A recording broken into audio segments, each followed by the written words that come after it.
Te ensinaram que engolir sapo, aceitar justiça de cabeça baixa é pacifismo. Mas onde foi que a gente confundiu mansidão com covardia? Você assiste a hipocrisia dominar o ministério e fica quieto.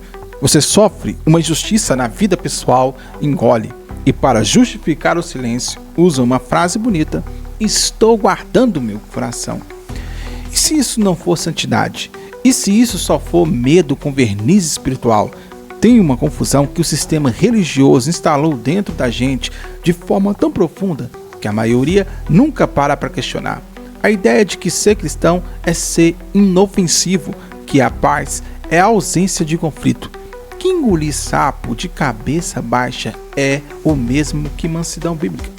Mas o Cristo que você conheceu, o que curou, o que abraçou, chorou, é o mesmo que parou, trançou um chicote de cordas com as próprias mãos e virou as mesas do templo. Isso não foi um ato de impulso, foi intencional. Então, o que a Bíblia chama de mansidão de verdade? E por que a resposta muda tudo? O que você entende sobre a sua própria fé e sobre o seu silêncio?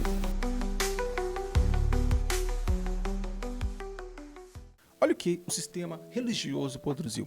Uma geração inteira de pessoas que confunde paz com medo de se posicionar, que aprendeu a sorrir para uma câmera de domingo e engolir humilhação na segunda, que vê a hipocrisia e o pecado dominar o ministério, aceita abuso na vida pessoal e justifica que com uma frase bonita que estou guardando o meu coração.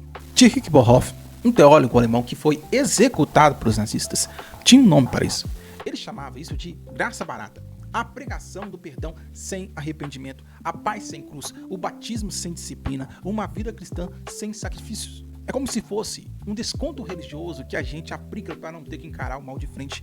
Um verdadeiro ato de covardia e de omissão. E Jordan Peterson vai na mesma direção quando diz que pessoas que não conseguem dizer não são boas. São apenas pessoas fracas. E o ressentimento que acumula por dentro disso é silencioso, mas devastador. E a Bíblia é bem direta nesse ponto. Em Provérbios, capítulo 25, versículo 26, vai nos dizer assim: como fonte contaminada ou nascente poluída, assim é o justo que fraqueja diante do ímpio. Sabe o que significa na prática? O silêncio do justo não é neutro, ele contamina. Quando o cristão, que poderia falar, mas se cala por comodidade, o ambiente ao redor apodrece o trabalho, o ministério e principalmente a família. O pacifismo de púlpito virou a desculpa mais confortável do mundo para quem tem medo de confrontar a sujeira do mundo real.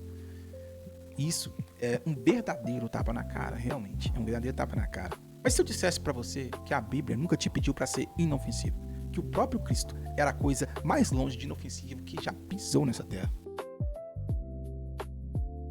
Então vamos compreender isso aqui com clareza.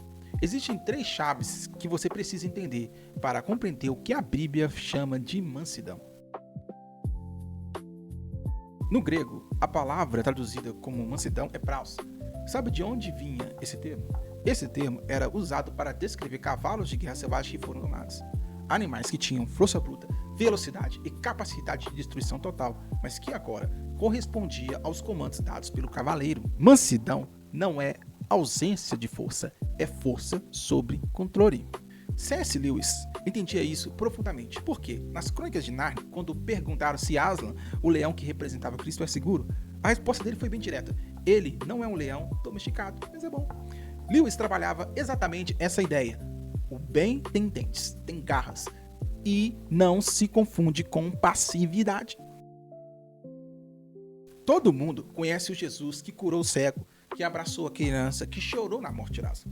Mas tem um momento que poucas pessoas param para analisar de fato. Quando lemos no livro de Mateus, capítulo 21, e João, capítulo 2, Jesus entra no templo e vira as mesas dos cambitas de cabeça para baixo. Mas tem um detalhe que muda tudo nessa cena. Porque João vai registrar que antes de agir, Jesus traçou um chicote de cordas. Isso é tempo e intenção. Isso não foi um ato impulsivo de Jesus. Isso não foi perca de controle da parte de Jesus. Foi uma indignação que eu digo que justa, calculada e direcionada contra o sistema religioso que estava a extorquir pobres no lugar onde deveria ser a casa de Deus. E tem mais, em Mateus, capítulo 26, versículo 53, no momento da prisão de Jesus, quando Pedro saca a espada e corta a orelha de Malco, que era o soldado romano, Jesus o repreende e diz, abre aspas, você acha que eu não posso pedir ao meu pai que envie a mim imediatamente e colocaria à minha disposição mais de 12 legiões de anjos? Dá para entender o peso dessa passagem? Ele tinha o poder de destruir cada um dos seus captores. Cadê a passividade aí? Jesus tinha o poder de acabar com tudo ali, mas escolheu o Calvário, não por falta de opção, como muitos pensam, mas por submissão ao propósito que lhe havia sido entregue. Isso é poder sob controle em seu nível mais absoluto. Em Atos, capítulo 17, versículo 6, quando os apóstolos chegam em Tessalônica, as autoridades religiosas e políticas gritam, estes homens que têm alvoroçado os mundos chegaram também aqui. Pacíficos no trato pessoal, mas altamente subversivos contra o status quo. Porque declarar que Jesus era o Senhor e não César era um ato político, religioso e cultural de confronto direto.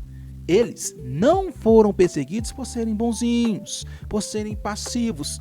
Foram perseguidos porque incomodavam. Será que a sua fé está incomodando alguém?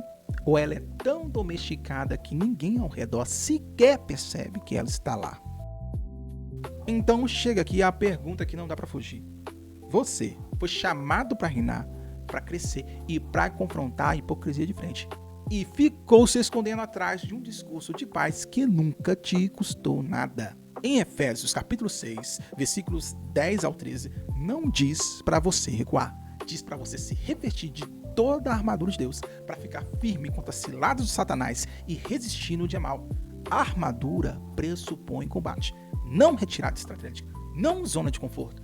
Combate ativo, dizer não quando precisa dizer não, confrontar o erro quando ele bater na sua porta, largar o rótulo de coitado e vestir o que você realmente é, alguém que foi chamado por Cristo para ser luz no mundo que aprodece exatamente pelo silêncio de quem poderia falar.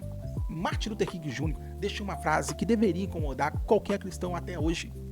O que me preocupa não é o grito dos maus, mas o silêncio dos bons. Então, que a paz que você busca seja a de quem venceu a guerra e não a de quem se rendeu em vez de entrar no campo de batalha.